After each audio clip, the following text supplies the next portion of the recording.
अस्सलाम वालेकुम नाज़रीन प्रोग्राम लाइव लाइन साण करे तव्हांजो मेज़बान डॉक्टर वाहिद बशमौर हाज़िर आहे। नाज़रीन तव्हांखे ख़बर अथव प्रोग्राम में असां तव्हांखे मुख़्तलिफ़ बीमारियुनि जी ॼाण ॾींदा आहियूं। मुख़्तलिफ़ महिमान डॉक्टर असां सां गॾु हूंदा आहिनि। अॼु जेका असां ॻाल्हि ॿोल कंदासीं उहा ख़ासि तौर पेट जी बीमारियुनि बाबति तव्हांखे ॼाण ॾींदासीं। अल्सर या मैदे जो सूर छो थींदो आहे या उल्टियूं छो थींदियूं आहिनि या असांखे शदीद सूर छो थींदो आहे, कॾहिं कॾहिं बुख न लॻंदी आहे, उल्टी थी वेंदियूं आहिनि, गैस्ट्राइटिस थी वेंदी आहे। त इहो जेको असां अल्सर चऊं उनखे या मैदे जूं जेके मुख़्तलिफ़ बीमारियूं उन बाबति तव्हांखे ॼाण ॾींदासीं त उहे बीमारियूं थींदियूं छो छा असां साफ़ु सुथिरो खाधो नथा खाऊं या सफ़ाई जो ख़्यालु नथा रखूं या पाणी साफ़ु सुथिरो नथा पियूं या असांजे जिस्म में इहे जरासीम कीअं उते वञनि था, उहे कहिड़े क़िस्म जा आहिनि, उहे बीमारियूं कनि था। गैस्ट्राइटिस आहे, अल्सर आहे या ॿिए क़िस्म जी जेके बि पेट जे सूर जूं बीमारियूं थियनि थियूं उहे छो थियूं थियनि, उन्हनि खां बची कीअं सघिजे थो, उनजे इलाज जा कहिड़ा तरीक़ा आहिनि। अक्सर मरीज़नि जो इहो चवणु आहे जिन खे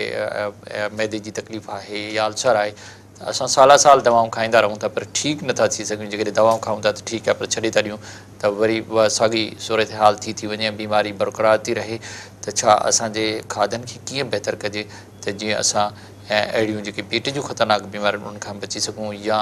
उन्हनि जो बहितर तरीक़े सां इलाजु करे सघूं। तव्हां बि फ़ोन करे असांखां पेट जो सूर, अल्सर, मैदे जी ख़राबी इन बाबति को बि सुवालु करे सघो था। इन सिलसिले में मूंसां गॾु जेको महिमान आहे उहो आहे डॉक्टर ओम प्रकाश, जेके पाण आगा खान यूनिवर्सिटी में गैस्ट्रोंटोलॉजिस्ट आहिनि ऐं जिगर जी बीमारियुनि खे बि ॾिसंदा आहिनि। डॉक्टर साहिब जी काफ़ी जेका असां मालूमात आहे या ॼाण आहे त इहे पेट जूं जेके बीमारियूं ख़ासि तौर ते मैदे जूं जेके बीमारियूं आहिनि उन्हनि खां बची कीअं सघिजे थो या उनजो इलाज जा कहिड़ा तरीक़ा आहिनि ऐं कहिड़नि खाधनि खाइण जे करे इहे वधनि थियूं या कहिड़े क़िस्म जा खाधा न खाइण जे करे असां इन्हनि खां बची सघूं था। त डॉक्टर साहिबु असां सां गॾु आहे। अचो त पंहिंजे महिमान डॉक्टर ओम प्रकाश सां ॻाल्हि ॿोल जो सिलसिलो शुरू कयूं। अस्सलाम वालेकुम। वॾी महिरबानी डॉक्टर ओम प्रकाश, तव्हां हिते असां वटि आहियो। डॉक्टर साहिबु तव्हां पेट जी बीमारी गैस्ट्रोंटोलॉजिस्ट आहियो, उन मुख़्तलिफ़ जेके मुंहं खां वठी आख़िर ताईं थियनि थियूं उनखे बि ॾिसो था। पोइ चवंदा त जेको पेट आहे जो असांजे हाज़मे जो निज़ाम ऐं जिगर जो निज़ाम पाण में एतिरो मिलियल आहे जो उन्हनि जी बि पाण में वॾी रिलेशन आहे। जेकॾहिं हिकिड़े में कंहिं में बि ख़राबी आहे त हाज़मो ख़राबु थी थो वञे। पर अक्सर छा थींदो, मैदे में अचानक सूर या मानी खाइण खां फ़ौरन या बुख में, ॿिन्ही कंडीशन में जेको सूर थींदो आहे मैदे में, उहो छो थींदो आहे? उहो का ख़ासि बीमारी आहे? बिल्कुलु हिकिड़ी ख़ासि बीमारी मतिलबु इहो पेट जो सूर हिकिड़ी अलामत आहे। उन अलामत जे करे खोड़ सारी बीमारियूं थी सघनि थियूं। मतिलबु उन पेट जीअं तव्हां चओ त मानी खाइण खां अॻु में या मानी खाइण खां पोइ इहो सूरु थिए थो पियो। त हाणे इहो पेट जो सूरु जेको मथे पेट जे मथे हिसे में आमतौर ते माण्हू ईंदा आहिनि मैदे में सूरु थिए थो पियो। हा, मथे हिसे में उहो पेट सॼे खे खणिजो त खोड़ सारा हिसे में डिवाइड थियल आहे मेडिकल जे हिसाब सां। पोइ उन मुख़्तलिफ़ बीमारियूं आहिनि, पर असां जेकॾहिं सिर्फ़ु फोकस कयूं मथे हिसे में जेके आमतौर ते घणा मरीज़ ईंदा आहिनि जीअं मैदे में सूरु आहे। हाणे मैदे में सूरु उहो कॾहिं कॾहिं मैदे में अल्सर जे करे थी सघे थो या नंढे आंडे जे पहिरें हिसे में ज़ख़म जंहिंखे चइजे अल्सर चवंदा आम माण्हू चवंदा आहिनि ज़ख़म थी वियो, अल्सर थी वियो। अल्सर थी सघे थो, सिंपल सोज़िश जे करे थी सघे थो। इन ई जॻह ते कॾहिं कॾहिं पिते जे करे सूरु थी सघे थो, लिवर जे जिगर जे करे सूरु थी सघे थो। त उन जा सिम्टम्स मुख़्तलिफ़ ईंदा आहिनि। हाणे जेकॾहिं अचिजे अल्सर ते त जेकॾहिं मैदे में अल्सर आहे या नंढे आंडे जे नंढे आंडे जे पहिरें हिसे में जेकॾहिं आहे अल्सर, जंहिंखे असां ड्यूडिनल अल्सर चवंदा आहियूं, त जेकॾहिं मानी खाइण सां असां पुछंदा आहियूं त भई मानी खाइण सां तव्हांखे सूरु वधे थो त उहो मैदे जो अल्सर हूंदो आहे। ऐं कंहिंखे जेकॾहिं ख़ाली पेट सूरु थिए थो पियो त पोइ असां हुनखे चवंदा आहियूं त इहो नंढे आंडे जो सूरु आहे, ड्यूडिनल अल्सर आहे। त अहिड़े तरीक़े सां अलामत में असां डिफ्रेंशिएट कंदा आहियूं। त ज़्यादातर माण्हुनि जा ई काफ़ी लंबे अरसे खां इहे सिम्टम्स हलंदा पिया हूंदा आहिनि ऐं कुझु माण्हुनि में सिर्फ़ु सूरु हूंदो आहे। एक्चुअली जेकॾहिं असां हुनजी वधीक टेस्टियूं कंदा आहियूं त न ज़ख़म हूंदो आहे, कुझु बि न हूंदो आहे। त असां हुनखे असां हिकिड़ो टर्म चवंदा आहियूं डिस्पेप्सिया,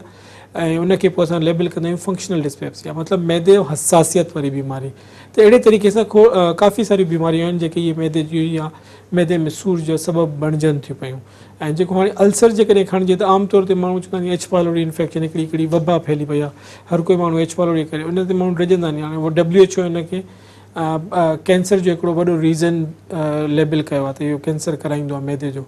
पर एतिरो उन हिसाब सां जहिड़े हिसाब सां पाकिस्तान में काफ़ी इहो कॉमन इन्फेक्शन आहे, पर तक़रीबन इहो एसिम्प्टोमेटिक हूंदो आहे। आम माण्हू खे जेके सिम्टम्स थींदा पिया हूंदा आहिनि उहे ॿिए कंहिं तरीक़े ॿिए कंहिं वजह जे करे थींदा पिया हूंदा आहिनि, ज़ख़म या कुझु न करे। पर एच पायलोरी हमेशह असां एंडोस्कोपी या स्टूल जे ज़रिए कंफर्म कयूं। ब्लड जी टेस्ट पाकिस्तान में एतिरो उनजो इम्पोर्टेंस नथी रखे, छाकाणि त असां वटि एॾो कॉमन इन्फेक्शन आहे त ब्लड ते हमेशह असां उनखे ट्रीट कोन कंदा आहियूं। त हिकिड़ो एच पायलोरी हिकिड़ो रीज़न आहे मैदे में अल्सर ठाहिण जो। पर उनखां अलावा ॿिया बि खोड़ सारा रीज़न, जीअं हाणे दवायूं खाइणु, घणियूं चांहि या कॉफ़ी या कैफ़ीन या चॉकलेट वापराइण सां इहो हिकिड़ा रिस्क फैक्टर्स आहिनि उनखे अल्सर करण जा ऐं अहिड़े तरीक़े सां अल्सर कैंसर जे करे बि थी सघे थो पियो मैदे में। अच्छा न असांजे छा मैदे जे अंदरि अहिड़ा केमिकल्स आहिनि जीअं हाइड्रोक्लोरिक एसिड आहे या ॿिया आहिनि उहे बि असांजे मैदे में बीमारियूं पैदा कनि था, ज़ख़म पैदा कनि था? हा, इहो मेन रीज़न ॾिसो जेकॾहिं मैदे में जेको ज़ख़म थिए थो पियो उहो हुन तेज़ाबियत जे करे थिए थो जंहिंखे तव्हां हाइड्रोक्लोरिक एसिड चओ था। हाणे उहो हाइड्रोक्लोरिक एसिड कंहिं माण्हू में घणो ठहंदो आहे, कंहिं माण्हू में घटि ठहंदो आहे। अच्छा, हाणे उहो हाइड्रोक्लोरिक एसिड त आमतौर पे एॾो शदीद तेज़ाब हूंदो आहे जॾहिं तव्हां स्किन खे रखंदो त बर्न थी वेंदो, त उहो उनखे कुदरती असांजे मैदे खे दीवार खे कुदरतनि अलाह साईं काफ़ी प्रोटेक्शन ॾिनी आहे उनखे हिफ़ाज़ती। हाणे उहा हिफ़ाज़ती जेका डिफेंस आहे उहा कहिड़े बि वजह सां ख़राबु थिए थी त पोइ उहो हाइड्रोक्लोरिक एसिड उन अल्सर खे वधाइण में मदद थो ॾिए पियो। अच्छा हाइड्रोक्लोरिक एसिड छो वधंदो आहे? खाधनि जे करे या खाधो न खाइण जे करे या ग़लति पाणी पीअण जे करे? कहिड़ी शइ उनखे वधाए थी? मां ॿुधायो ॾिसो न,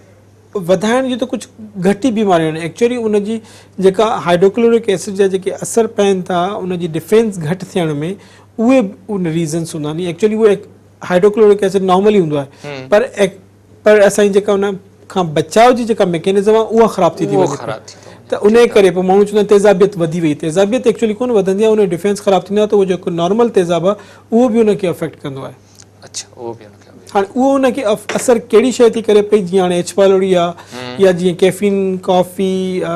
चांहि, स्मोकिंग,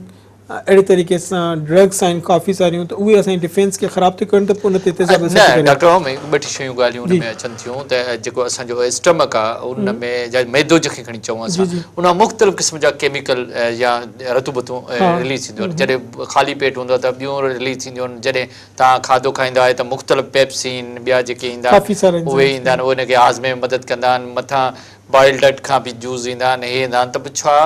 असां जॾहिं खाधो को ख़राबु खाऊं त उनजे करे बि इहे पेट जो सूरु थियणु या गैस्ट्राइटिस थियणु या तेज़ाब वधणु उन्हनि केमिकल खे बि उहो खाधो डिस्टर्ब करे थो? डेफिनेटली जेकॾहिं तव्हां हिकिड़ो कंटामिनेटेड फूड खाईंदो या पंहिंजो बदपरहेज़गी वारो अनहाइजीनिक फूड खाईंदो त उन सां मैदे में ज़रूरु अफेक्ट थींदो आहे। जेसि ताईं तव्हां चओ त सीक्रेशंस मुख़्तलिफ़ क़िस्म जूं सीक्रेशंस थींदियूं, उहो मुंहं खां वठी हर जॻह ते मुख़्तलिफ़ सीक्रेशंस थींदियूं आहिनि। त उन मां मैदे में जेका मेजर सीक्रेशन आहे उहा हाइड्रोक्लोरिक एसिड आहे। उन खां अलावा एंज़ाइम्स हूंदा आहिनि जेके पेप्सिन थी या ॿिया मुख़्तलिफ़ एंज़ाइम्स ईंदा आहिनि जेके उन में असांजी प्रोटीन डाइजेशंस खे कार्बो जेके असां खाधे जा 3-4 कंपोनेंट्स हूंदा आहिनि, अलॻि अलॻि रतूबतूं खपनि, अलॻि अलॻि एंज़ाइम्स खपनि उनखे डाइजेस्ट करण में हज़म करण में मदद ॾींदियूं आहिनि। त जेकॾहिं तव्हां कोई कंटामिनेशन खणंदव या कोई ख़राबु अनहाइजीनिक फूड खाईंदो त ज़ाहिर सी ॻाल्हि आहे उते इन्फेक्शन ईंदो, पोइ उते जीअं गैस्ट्रोएंटराइटिस अचो गैस्ट्रो थी वियो त उहो एक्चुअली इन्फेक्शन ई हूंदो आहे जेको उनखे सॼे मैकेनिज़म खे अल्टर करे छॾींदो आहे ऐं उते सोज़िश कराईंदो आहे। जॾहिं सोज़िश थींदी आहे त उहा हर शइ अल्टर थी वेंदी आहे। कुझु मरीज़ तव्हां वटि अहिड़ा आया हूंदा या असां बि ॾिठा आहिनि त जॾहिं उन्हनि कंहिं मानी खाधी फ़ौरन अधु कलाक में उनखे उल्टी थी वई, इहो छा? हा, कुझु इहो मां चवंदुमि फूड पॉइज़निंग जो हिसो आहे। जेकॾहिं अचानक सां हाणे अहिड़ो कोई अनहाइजीनिक उन खाधो ऐं मानी खाइण सां अचानक सां उनखे उल्टी अची वई आहे त उहो फूड पॉइज़निंग खणी चए छा माना उन खाधे में का ख़राबी? जी, उहा मतिलबु इहो न मतिलबु इहो आहे त उन फूड जेको आहे उन सही खाधो कोन्हे, फूड खाने में ख़राबी आहे, उन करे उहो निकिरणु बहितर हो। यस, उहो निकिरी वियो त उहो ठीकु थी वियो। न, ज़्यादातर माण्हू जा सिम्टम्स पंहिंजो पाण ठीकु आहिनि। कुझु माण्हुनि खे लंबा हलंदा आहिनि त उन में दवाई या हाइड्रेशन जी ज़रूरत पवंदी आहे। अच्छा, त मतिलबु खाधो या पाणी जेकॾहिं साफ़ु न आहे त जेके मैदे जी बीमारी जो सबबु डेफिनेटली थी सघे थो। अच्छा, हिते असां वटि मैदे जी बीमारी तमामु वॾे पैमाने ते आहे, तव्हां त हज़ारनि जे तइदाद में, वधण जो सबबु छा आहे? वधण जो ॾिसो हिन में काफ़ी सारा सबब आहिनि। हिन में हिकु त जीअं असां मुख़्तलिफ़ क़िस्म जा खाधा अची विया आहिनि, अनहाइजीनिक फूड खाए थो पियो, माण्हू अंडर स्ट्रेस रहे थो पियो,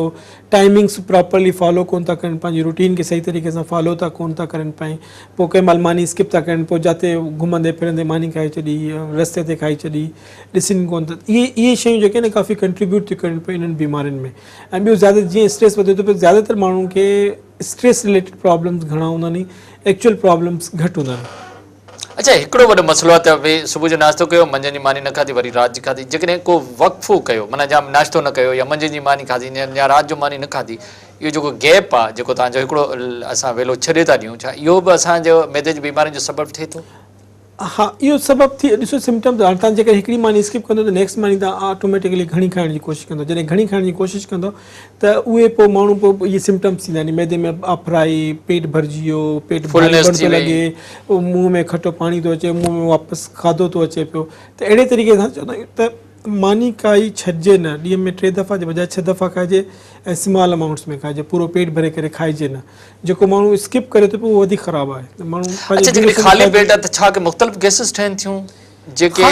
बदहाज़मी जो सबबु थियनि थियूं? न, ॾिसो ख़ाली पेट में त गैस कोन ठहंदी, नॉर्मली काई अहिड़ी गैस मैदे ताईं त काई गैस कोन हूंदी आहे, पर उहो गैसिस जे यूजुअली आम नंढनि आंडनि या वॾे आंडे में उते ठहंदियूं आहिनि गैसिस, जेके पोइ एक्सपेल थींदियूं आहिनि हेठां या मथां। अच्छा, कुझु माण्हुनि जो चवणु हो, मूंखां इहो सुवाल बि कयो वियो त भई जॾहिं असां फ़र्ज़ु करियो सुबुह जो नाश्तो कयो पर 12-1-2 थी विया, असां मानी न खाधी न त 3-4 बजे खां पोइ असांखे ईअं मतिलबु सूरु थींदो, खटो पाणी ईंदो, छा अहिड़ा केमिकल ठहनि था जे माना बदहाज़मी शुरू थी वञे जेकॾहिं मानी नथा खाऊं त? हा, ॾिसो मानी नथा, मां तव्हांखे ॿुधायो न, छो उते कहिड़ी शयूं पैदा थियूं थियनि जीअं उहे बाक़ाइदा उल्टी महसूसु थी? न, त उहे अल्सर जी, जीअं मां तव्हांखे चयुमि जेकॾहिं मैदे जो अल्सर आहे त मैदे जो अल्सर आहे उहो मानी खाइण सां वधे थो, जेकॾहिं नंढे आंडे जो अल्सर आहे त उहो ख़ाली पेट पोइ माण्हू छा कंदा आहिनि, अक्सर मानी खाईंदा आहिनि, इन करे पोइ हुनजो ज़रा उते हुनखे इरिटेट कंदो, उनखे खाधो जंहिं महिल खाईंदो त उहो सीक्रेशंस रिलीज़ थींदो, उहो हुन पेन सिम्टम्स घटि कंदो, इन करे इहा तकलीफ़। अच्छा, अक्सर जेके अल्सर जी या मैदे जी जेके बि बीमारियूं आहिनि उन्हनि जो डिघे अरसे ताईं तव्हां इलाजु कंदा रहंदा, मरीज़ ठीकु ई नथो थिए, छो? हाँ, उनजो ॾिसो अक्सर छा हूंदो आहे त जेके आम तौर ते जेके अॼुकल्ह जेके तेज़ाबियत खे आम तौर ते रीज़न इहो हूंदो आहे तेज़ाब खे घटि करे छॾंदा आहियूं, जेके बि अल्सर रिलेटेड बीमारियूं आहिनि, त पोइ छा हूंदो आहे त जॾहिं असां ॾियूं था त उहो कंप्लीटली असांजे मैदे जो तेज़ाब खे ख़तमु थी करे छॾे, पोइ अचानक सां 2 हफ़्ता या 3 हफ़्ता या 4 हफ़्ता दवाई खाराईंदा, पोइ जंहिं महिल अचानक सां बंदि था कयूं त जेको असांजो नॉर्मल असांजो तेज़ाब अचे थो पियो उनखे बि मैदो परसीव कंदो आहे की काफ़ी तेज़ाब अची आहे, त पोइ माण्हू खे सिम्टम्स परसिस्ट था करनि ऐं उहे पोइ उन मां ऑफ कोन थींदा आहिनि, त इन करे उहे रहंदा पिया हूंदा आहिनि। एक्चुअली उन्हनि जी एतिरी बीमारी कोन हूंदी आहे, पर इहे सिम्टम्स तंग घणो कंदा रहंदा आहिनि। न, हाणे हिकिड़ो चए थो भई मां मानी खाधी, हाणे मुंहिंजो पेट फूकियो पियो आहे, भरियो पियो आहे, मूंखे ई नथी लॻी, इनखे छा? इन ॾिसो, इहे मां चयुमि न, इहे सॼियूं अलामतूं आहिनि, उन अलामत में काई ख़तरनाक बीमारी बि थी सघे थी, त उहे अलामतूं डिफरेंट एज से डिफरेंट इम्पॉर्टेंस थियूं रखनि, अहमियत थियूं रखनि। जेकॾहिं हाणे 20-25 सालनि जो माण्हू आहे त उन में एतिरी काई परेशानी जी ॻाल्हि न आहे। हाणे जेकॾहिं इन ई अलामत सां गॾु कंहिं माण्हू खे कारे रंग जो पाखानो अचे थो, वज़न घटि थिए थो पियो, कमज़ोरी महसूसु थिए थी पई, त सभ खां पहिरियों शुबो ईंदो भई कंहिं ख़ुदा न ख़ास्ता कैंसर त कोन थियो आहे, त अहिड़े तरीक़े सां उनजी अलामतनि खे असां एज वाइज़ ॾिठो वेंदो आहे, जेंडर वाइज़ ॾिठो वेंदो आहे। अच्छा, गैस्ट्राइटिस ऐं अल्सर में फ़र्क़ु आहे? हाँ, गैस्ट्राइटिस मतिलबु मैदे जी सोज़िश। अच्छा, ठीकु आहे, ऐं अल्सर मीन्स ज़ख़म। हाणे गैस्ट्राइटिस सोज़िश जेका आहे उहा कंहिं बि वजह सां थी सघे थी, केॾी महिल ख़तमु थी सघे थी, केॾी महिल बि दवाउनि सां कंट्रोल थी सघे थी, पर उन जो रीज़न छा आहे उन हिसाब सां उहो ख़तमु थी थिए। सही आहे न, हिकिड़ो माण्हू जेके आहे भई कंहिं दवाई खाइण जे करे थी, कंहिंखे एच पाइलोरी इन्फेक्शन जे करे थी, कंहिंखे वायरल इन्फेक्शन जे करे थी, कंहिंखे ॿिए कंहिं रीज़न जे करे थी, त उन रीज़न जो ट्रीट जेके खाधा असां ख़राबु खाऊं था उन्हनि में मोस्टली छा बैक्टीरिया वधीक हूंदा आहिनि या वायरस वधीक हूंदा आहिनि? टई शइ, वायरस बि थी सघनि था, पैरासाइट्स बि थी सघनि था, बैक्टीरिया बि थी सघनि था। असां वटि बदकिस्मती सां असां वटि जेको सिवरेज सिस्टम आहे, सिविक सेंस एतिरो आहे कोन, जॻह जॻह ते जेके साफ़ु सुथरा फूड आहिनि कोन, माण्हू उहे खाइनि था, त इन में इहो ई आहे 99% असां इन्हनि इन्फेक्शन्स खां बचाए सघिजे थो जेकॾहिं असां साफ़ु सुथरो। न, ज़ाहिर आहे जेको असां ॿाहिरि खाधो खाऊं था, जेको मुख़्तलिफ़ रेस्टोरेंट ते या होटलनि ते, त उहो एतिरो हाइजीनिक त न हुए, ओतिरो साफ़ु सुथरो त न आहे। हा, त उहो कोशिशि कजे त उन हाइजीनिक ते, जेकॾहिं तव्हां वञो था कंहिं रेस्टोरेंट ते, त एटलीस्ट जेको माण्हू तव्हांखे फूड सर्व थो करे या जेको तव्हांखे खुराक ॾिए थो पियो उनखे चओ भई पंहिंजे ग्लव्स त पाए करे असांखे ॾे। तव्हां ॾिसंदा हूंदव त ख़ाली हथ मतिलबु सिर्फ़ु बग़ैर ग्लव्स जे उहो मानी ऐं तव्हांखे सलाद वलाद ॾींदा पिया हूंदा या अहिड़ियूं शयूं मक्खियूं वेठियूं हूंदियूं, त एटलीस्ट जेको माण्हू ग्राहक वञे थो या जेको वठे थो उहो उन्हनि दुकाननि ते या उन्हनि रेस्टोरेंट्स ते एटलीस्ट क्रिटिसाइज़ करे, हर को माण्हू पंहिंजे हिसाब सां, त उहे एटलीस्ट उहे पंहिंजो ख़्यालु कंदा नेक्स्ट टाइम। अच्छा, तव्हां चयो त जॾहिं असांजो स्ट्रेस परेशानी आहे तॾहिं बि असांजे मैदे में मुख़्तलिफ़ बीमारियूं पैदा थियनि थियूं, छो? उहो इन स्ट्रेस जो मैदे सां कहिड़ो तालुक आहे? उन इहो आहे त असांजो जेको नॉर्मल असां जेको मैदे जी तव्हां चयो न सीक्रेशंस उहे हमेशह ई ब्रेन असांखे कंट्रोल थो करे, ऐं दिमाग़ु कंट्रोल थो करे। दिमाग़ु असांखे छा हूंदो आहे, जॾहिं असांखे खाधो ईंदो आहे त हिकिड़ो सिग्नल वेंदो आहे ब्रेन ॾे ऐं पोइ असांजी सीक्रेशंस खे वधाईंदो आहे। अहिड़े तरह जेकॾहिं तव्हां अंडर स्ट्रेस रहंदो त उहो तव्हांजी सिस्टम खे अल्टर कंदो, सीक्रेशंस वधीक थी सघनि थियूं, घटि मोटिलिटी वधी सघे थी, मतिलबु मैदे जी मोटिलिटी वधी सघे थी पई, त कंहिंखे उल्टियां थींदियूं आहिनि, कंहिंखे दस्त थींदा आहिनि, कंहिंखे कब्ज़ी थींदी आहे, कंहिंखे पेट में सूरु थींदो आहे, त इन तरीक़े सां कुझु माण्हुनि जी शिकायत बि असांखे बुख लॻे ई कान थी, छो? इन जो कहिड़ो सबबु थी सघे थो? अॻे हा उन जा हज़ारे रीज़न थी सघनि था ॾिसो न हिकिड़ो स्ट्रेट फॉरवर्ड हिकिड़ो आंसर नथो थी सघे त हाणे बुख न लॻण जी वजूहत उहो केतिरे ड्यूरेशन हुन में पोइ वधीक इंफॉर्मेशन वठणी पवंदी आहे भई तव्हांखे बुख कॾहिं खां ख़तमु थी आहे हाणे खां ख़तमु थी आहे महीननि खां आहे सालनि खां आहे उन सां गॾु वज़न त घटि कोन थो थिए पियो ऐं तव्हांजी फिज़िकल एक्टिविटी केतिरी आहे तव्हांजी रिक्वायरमेंट्स केतिरियूं आहिनि त ओड़े तरीक़े सां जंहिंमें उहा बुख मैदे जे करे बि थी सघे थी पई हर सिस्टम जी बीमारीअ करे बुख ख़तमु थी सघे थी पई लिवर जे करे बि थी सघे थी पई असां पेट लिवर जी जॾहिं तव्हां ॻाल्हि था करियो सॉरी जॾहिं तव्हां जिगर जी ॻाल्हि था करियूं असां जिगर जो असांजे मैदे सां तमामु वॾो रिलेशन आहे जेकॾहिं जिगर ठीकु न आहे त मैदो बि ठीकु न आहे बिल्कुलु जे मैदो ठीकु न आहे त जिगर बि ठीकु त छा तव्हां गैस्ट्रोएंटरोलॉजिस्ट बि आहियो तव्हां लिवर खे बि ॾिसो था त जेकॾहिं का लिवर में ख़राबी आहे त मैदे ते कहिड़ियूं ख़राबियूं या कहिड़ियूं बीमारियूं थी सघनि थियूं ॾिसो मैदे ते डायरेक्ट न पेट ते मतिलबु पेट खणी पहुचे त मैदा छाकाणि त लिवर जाते उहो त खुले थो नंढे आंडे में मैदे में डायरेक्ट कोन थो खुले उहो नंढे आंडे में थो खुले पियो त हाणे जेकॾहिं लिवर अल्टर छाकाणि त लिवर मां जेके असांजी रतूबतूं अचनि थियूं पियूं उहो असांजी सॼी मेजर डाइजेशन असां उहो थी करे लिवर खे असां चवंदा आहियूं असांजी बॉडी जी केमिकल फैक्ट्री आहे ठीकु आहे त जेके लिवर न हूंदो त डाइजेशन ई कोन थींदी त लिवर मां सॼियूं असांजूं जेके सीक्रेशन्स आहिनि उहे वञनि थियूं पियूं जेके असांजे प्रोटीन कार्बोहाइड्रेट ऐं नंढे आंडे में वञी करे डाइजेस्ट थियूं करनि मेजर कंपोनेंट असांजी जीअं फैट कंटेंट असां जेके चर्बी वारी शयूं था खाऊं या सणबी शयूं था खाऊं त उहा असांजी इन जे ज़रिए थिए थी पई छाकाणि त उहो लब जिते जिगर जी नाली खुले थी पई उते लबे जी नाली बि खुले थी पई त इहे कंबाइनली उते ई खुलंदियूं आहिनि ऐं नंढे आंडे में वञी करे सॼो डाइजेशन कराए ऐं एब्ज़ॉर्प्शन थी कराइनि पियूं ऐं उहे असांजे केमिकल न्यूट्रिएंट्स जेके आहिनि अची करे लिवर में स्टोर्स बि थींदा आहिनि मूंखे ॿ चारि चयूं वरी ॿुधायो छो त मूंखे हिकिड़ो कंहिं जो सुवालु हो त भई बुख न लॻण जा के ॿ चारि अहम सबब त ॿुधायो छा लिवर ख़राबु हुजे त बुख न लॻंदी हा हेपेटाइटिस जेकॾहिं हुजे अक्यूट हेपेटाइटिस उन करे थी सघे थो मैदे में कोई ज़ख़म आहे या मतिलबु ख़ुदा न ख़्वास्ता कोई कैंसर वग़ैरह आहे अच्छा या कोई लंग्स में काई बीमारी आहे अहिड़े तरीक़े सां हार्ट जी काई बीमारी आहे काई बि सिस्टम न बाक़ी ठीकु आहे पर माना गैस्ट्राइटिस आहे मैदे में ज़ख़म जे करे हाज़मो सही न आहे बुख नथी लॻे उहो खटो पाणी थो अचे त हुन करे बुख नथी लॻे हा त उन में इहो मां ॿुधायां न जेकॾहिं कंहिंखे मैदे में अल्सर उहो मानी खाइण शुरू वधंदो पोइ लाशोरी तौर ते उहो माण्हू मानी खाइणु घटिजंदा आहिनि पोइ खाइणु छॾे ॾींदा आहिनि हा त इन करे उहो हिकिड़ो अल्सर पोइ उन ट्रीट कजे उनखे त उहो मैदे जे ज़ख़म जे करे बि बुख माण्हू छॾे ॾींदो आहे अहिड़े तरीक़े सां जिगरी सोज़िश जे करे बि माण्हू जी बुख कोन थी लॻे पई ऐं बाक़ी ॿिया रीज़न्स खोड़ सारा कुझु माण्हुनि जो चए त भई असांखे उञ कान थी लॻे हालांकि अक्सर डॉक्टरनि जो चवणु आहे असांजो त भई तव्हांखे घटि में घटि 10 खां 12 गिलास डेली पाणी पीअणु कयो पाणी तव्हांजे जिस्म लाइ ज़रूरी आहे तव्हांजे जिस्म जे सॼे निज़ाम लाइ ज़रूरी आहे त जिन खे उञ नथी लॻे छा उहा बि असां मैदे जी बीमारी चई सघूं था न ईअं न आहे उञ ॾिसो वाटर असांजो जेको डिपेंड थो करे असांजी डेली कहिड़े टेम्परेचर ते रहूं था पिया असां कहिड़ी जीअं हाणे तव्हां गर्मी में हूंदो तव्हां वाटर इंटेक काफ़ी वधी वेंदो तव्हां जेकॾहिं उन ई गर्मी में जेकॾहिं तव्हां सॼो ॾींहुं एसी में वेठा आहियो त हिकिड़ो माण्हू ॿाहिरि बीठो आहे त उनजे मुक़ाबले 10 गुना तव्हां घटि पाणी इस्तेमालु कंदो जेको ॿाहिरि आहे उहो वधीक कंदो अहिड़े तरीक़े सां ईअं उन जो बाक़ी कोई डायरेक्ट उन सां कोई तालुक़ु कोन्हे उन जो मैदे सां डायरेक्ट कोन्हे मतिलबु इहो हिकिड़ो अलॻि सिस्टम आहे उनखे ॾिसण जो डॉक्टर साहब ओम प्रकाश तव्हां सां ॻाल्हियुनि जो सिलसिलो जारी आहे अञा वधीक इन टॉपिक खे डिस्कस कंदासीं पर वक़्तु थियो नंढे वक़्फ़े जो नाज़रीन वठूं था हिकिड़ो नंढो वक़्तु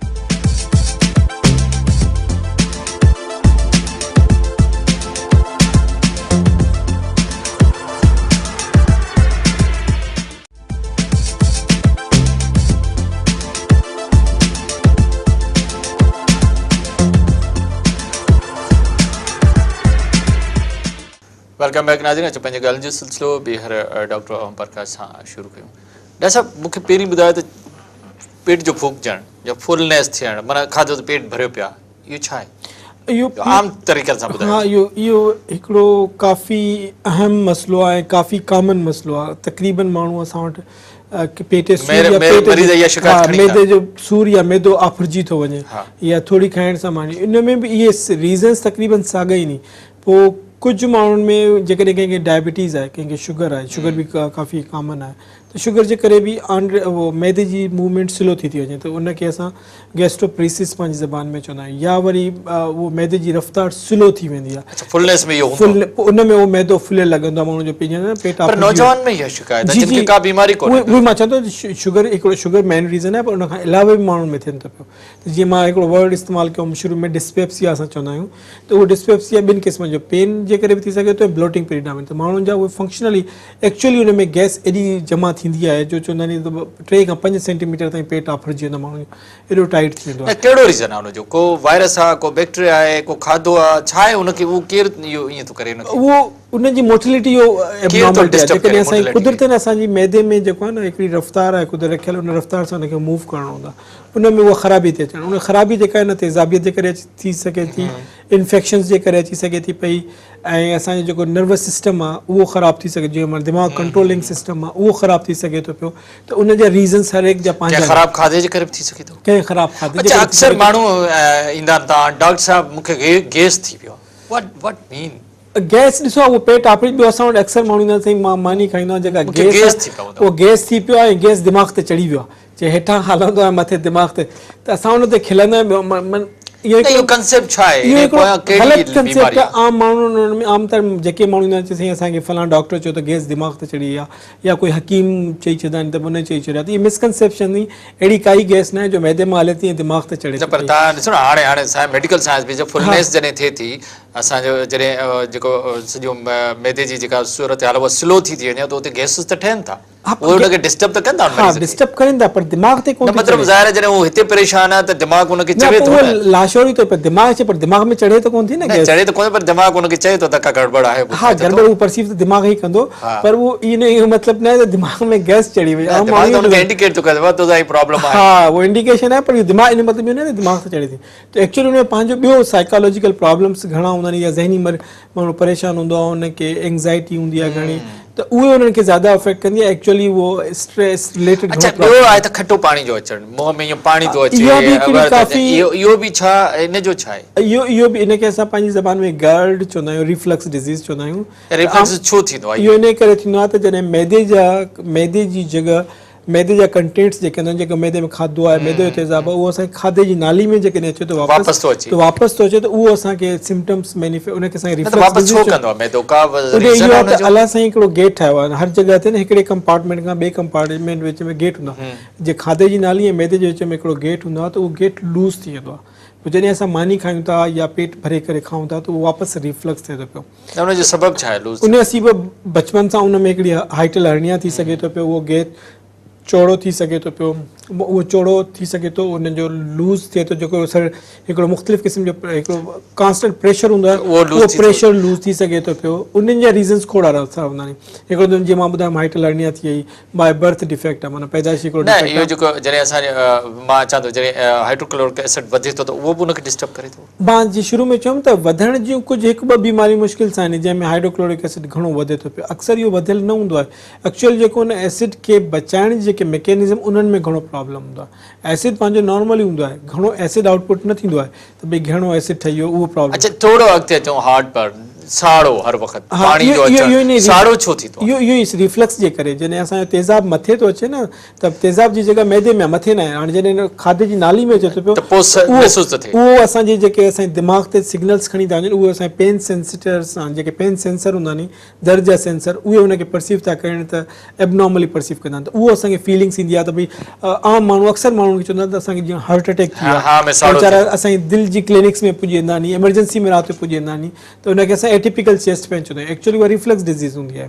ठीकु आहे न त असां हिकिड़ी पंहिंजी असां पाण ते हक़ीक़ बि कईसीं अॼु खां 8-9 साल अॻ में त जेके असांजी एमरजेंसी में घणा माण्हू जेके चेस्ट पेन सां अचंदा उन में अधु खां तक़रीबन 40 खां 45% माण्हू जेके हुया उन्हनि खे रिफ्लक्स डिज़ीज़ हुई त उहो मथे वापसि तेज़ाबियत वारी बीमारी एक्चुअली हार्ट कोन्हे पर उहे आया वीचारे हार्ट जी तकलीफ़ जे हिसाब सां त उहो जॾहिं तेज़ाब मथे थो अचे माण्हू खे फील थो थिए त हिकु कुझु माण्हू खे खटो पाणी थो अचे कुझु माण्हू खे वापसि मानी थी अचे कुझु माण्हुनि खे सीने जो दर्द थींदो आहे त इहो हिकिड़ो गैस्ट्रोइसोफेजियल रिफ्लक्स डिज़ीज़ आहे उन जा रीज़न इहे ई नी मोटापो फिज़िकल एक्टिविटी जो घटि हुजणु घुमणु फिरणु घटि घणो खाइणु घणी चिकनियूं शयूं खाइणु मानी खाइणु फौरन सुम्ही पवणु हद खां वधीक पेट भरे करे खाइणु अक्सर मां उन्हनि माण्हुनि में थींदो आहे जेके हिकु ॿ मानियूं पंहिंजी छॾे ॾींदा आहिनि नाश्तो छॾे पंहिंजे राति जो मानी हिकु पेट भरे खाई छॾ पोइ वरी उहो फौरन तव्हांजो चवणु इहो आहे त जेको मानी जेका थोरे थोरे वक़्त भले ॿ टे दफ़ा डेफिनेटली पर हुन में गैप न कजे गैप न कजे मतिलबु ॾींहं में 3 दफ़ा या 6 दफ़ा थोरी थोरी करे खाइजे पूरो पेट भरे करे न खाइजे जंहिंखे इहो रिफ्लक्स डिज़ीज़ थींदी आहे असां हुनखे इहो चवंदा आहियूं त पंहिंजो वज़न घटि कयो रेगुलर एक्सरसाइज़ कयो ऐं मानी खाइण ऐं सुम्हण में या लेटण में घटि 3 खां 4 कलाकनि जो गैप हुजे जेकॾहिं माण्हू पैंट पाए थो त टाइट बेल्ट न पाए पूरो पेट भरे करे मानी न खाए मानी स्किप न करे विच में ऐं सनबिशन खां अवॉइड करे। अच्छा सणबी शयूं छा हाणे असां जॾहिं बाज़ारि में वञूं था ॾिसो होटलुनि ते वञूं था बारबेक्यू ते वञूं था सभु शयूं असांखे गिह वारी थियूं मिलनि गिह वारी या त वरी घर में का पंहिंजी स्पेशली तयारु कराइजे सादो खाधो थी वियो हा त माण्हू घटि खां घटि इस्तेमालु बंदि नथो चऊं त भई तव्हां बिल्कुलु ख़तमु करे छॾियो कुझु माण्हू अहिड़ा हूंदा आहिनि जेके सफ़ा हर शइ खाइण पीअण बंदि था करे छॾनि ईअं न खाए ईअं न हुजणु खपे इतदाल सां खाइजे एक्सेस में न खाए माण्हू घर में सादो खाइजे घर में जीअं खाए त माण्हू घर में बि ॿाहिरि वञे थो त ॿाहिरि बि हिकिड़ी लिमिट अंदरि माण्हू खाए न असां पोइ माण्हू हिकु चवंदा आहिनि सॼे साल जो पूरो खाई छॾियूं हाणे त उन में गड़बड़ थिए थी पई। अच्छा उन में अच्छा असांजे जेको हाज़मे जे निज़ाम में विटामिन्स जो छा रोल आहे छा उन्हनि जे करे बि को डिस्टर्बेंस थिए थो मैदे में? हाँ विटामिन्स ॾिसो विटामिन्स जो डेफिनेटली रोल आहे असांजी हर डाइजेशन ऐं जेके एब्जॉर्प्शन थिए थी उन में विटामिन्स जो रोल हूंदो आहे असांजी सॼी जेके मेटाबॉलिज़म थिए थी उन्हनि विटामिन्स जे करे ई थिए थी ऐं असांजी ग्रोथ जे करे असांजे विटामिन्स जे डिफरेंट फंक्शन्स हूंदा आहिनि ऐं उहो असांजे खाधनि मां अचे थी पई ठीकु आहे डायरेक्टली इहो असांजे डाइजेशन में त ईअं कोन थो हेल्प करे कुझु विटामिन्स हेल्प कंदियूं आहिनि जीअं विटामिन सी आहे आयरन खे हेल्प करण में कंदी आहे त अहिड़े तरीक़े सां इहे असांजे एसेंशियल कंपोनेंट्स आहिनि। अच्छा एंजाइम जो कहिड़ो रोल आहे असांजे निज़ाम हज़म ॾिसो जेके आर्टिफिशियल इन्हनि जो त कोई रोल न आहे जेके अंदरि असांजे अंदरि डेफिनेटली हाणे जे एंजाइम्स कार्बोहाइड्रेट खे असां जेके शुगर वारी शयूं आहिनि उन्हनि खे डाइजेस्ट करण लाइ अलॻि नी प्रोटीन्स खे डाइजेस्ट करण लाइ अलॻि आहिनि इन्हनि खां बग़ैर त डाइजेशन इम्पॉसिबल आहे त अहिड़ी तरीक़े सां फैट्स खे डाइजेस्ट करणु उहो बि असांखे एंजाइम्स खपनि जेकॾहिं इहे एंजाइम्स डेफिशिएंसी हूंदी आहे त माण्हू खे उहो मेल एब्ज़ॉर्ब माण्हू उहो पोइ हिकिड़ी मुख़्तलिफ़ बीमारी पैदा थियनि थी पई जंहिंखे असां मेल एब्ज़ॉर्प्शन चवंदा आहियूं। न त मैदे जूं बीमारियूं जेके एंजाइम जे घटि थियण सां या विटामिन जे घटि थियण सां बि त थी सघनि थियूं न। ॾिसो पोइ उहो मैदे जी बीमारी जे करे एंजाइम्स डेफिशिएंसी थींदी आहे एंजाइम डेफिशिएंसी जे करे मैदे जी बीमारी न थींदी आहे। न ईअं ॾिसो न जॾहिं घटंदो तॾहिं मैदो ख़राबु थींदो न मैदो ख़राबु आहे त एंजाइम ख़राबु थींदो न त उहे अहिड़े तरीक़े सां कुझु ॿियूं ख़ासि बीमारियूं जेके आइसोलेटेड एंजाइम्स या कुझु फैक्टर्स जी बीमारी थींदियूं आहिनि जीअं हाणे मां तव्हांखे हिकिड़ो सिंपल मिसाल ॾियां भई विटामिन B12 जी डिफिशिएंसी मैदे जी बीमारी हाणे हिकिड़ी असां पर्नीशियस एनीमिया हुनखे चवंदा आहियूं त उन में असांजी हिकिड़ी बीमारी थींदी आहे उनखे असां ऑटोइम्यून गैस्ट्राइटिस चवंदा आहियूं त उन में हिकिड़ी एंटीबॉडीज़ ठहंदी आहे जेका वञी करे मैदे में ख़ासि जॻह ते हुन इंट्रिंसिक फैक्टर वारी शइ खे अफेक्ट कंदी आहे त उहो रिलीज़ ई कोन थींदी आहे त असांजी विटामिन B12 जी डिफिशिएंसी थींदी आहे इन करे हाज़मो ख़राबु थी सघे थो। हा त ज़ाहिर उहो विटामिन B12 उन मां एब्ज़ॉर्ब कोन थींदो आहे ॿाहिरां असांखे एंजाइम विटामिन्स वठणु घुरिजनि पोइ उन ई सूरत में उहो ई चए थो न पोइ जेकॾहिं उहा डिफिशिएंसी आहे उहा बीमारी आहे त पोइ उनजो माण्हू उहा सप्लीमेंट्स वठिजे अदरवाइज़ जीअं अक्सर माण्हू चवंदा असांखे विटामिन्स ॾेई छॾियो विटामिन ज़रूरत ई न हूंदी आहे तव्हां ॾींहं में 3 खां 4 फ्रूट खाओ तव्हांखे सॼियूं विटामिन्स मिली वेंदियूं।